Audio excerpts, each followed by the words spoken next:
राध जे सुबृंदा टवी जुगल रहस रस केली भाग तिनके फली।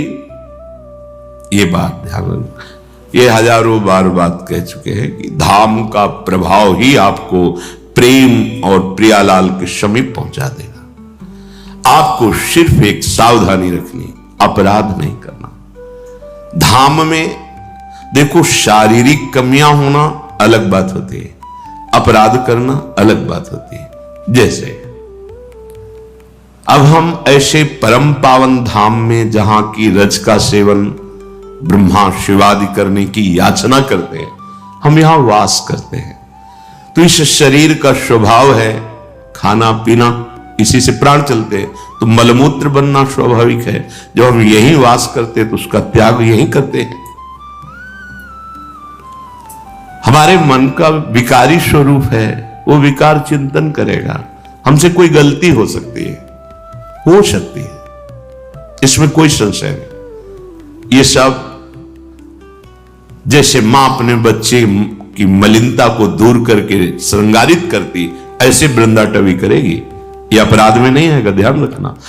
अब अगर किसी वैष्णव का दोष दर्शन, किसी ब्रजवासी को कटु वचन, अपमान, दोष दर्शन, ये अपराध के अंतर्गत आ जाए। अपने में जो कमी है तो हम तो कह ही रहे हैं, मध्यम है, आपकी शरण में है।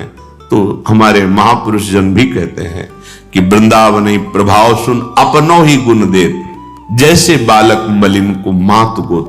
ये जो दूसरों में देख करके दोष निंदा करना, दोष दर्शन करना अपराध है।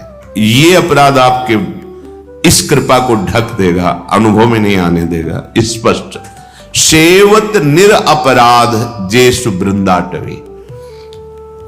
सबसे ज्यादा भयावह विषय वाणी है।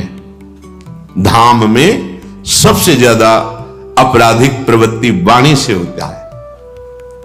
बहुत सुलझ करके समझो इस बात को। जैसे हमारे शरीर के विकार हैं, खाना पीना करने के बाद मलमूत्र होना, पसीना आना, दुर्गंध, ये प्यारी जो का महल है हम यहां, पर हम आश्रित हैं, यही जी रहे हैं, हमारा जीवन यही है। तो हमारे मन की पूर्वाभ्यास वृत्ति रही, कोई पापाचरण की वृत्ति आ सकती है, वो ऐसी कोई गलती भी हो सकती है। यह महापुरुषों की बात, निश्चिंत रहो। निश्चिंत का मतलब परिणाम पर तुम चिंता मत करो, वर्तमान में आया हुआ दोष तुम्हें दंड देगा।